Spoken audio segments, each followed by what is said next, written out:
शिवे सर्वार्थसाधिके शरण्ये त्र्यम्बके देवी नारायणि नमोऽस्तुते।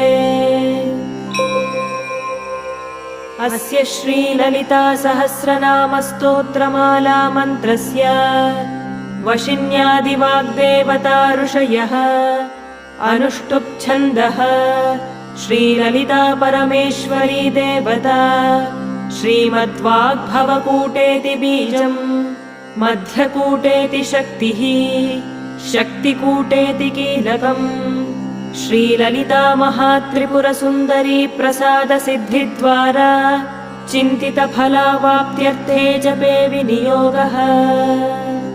ध्यानम् सिन्दूरारुणविग्रहां त्रिनयनां माणिक्यमौलिस्फुरत्तारां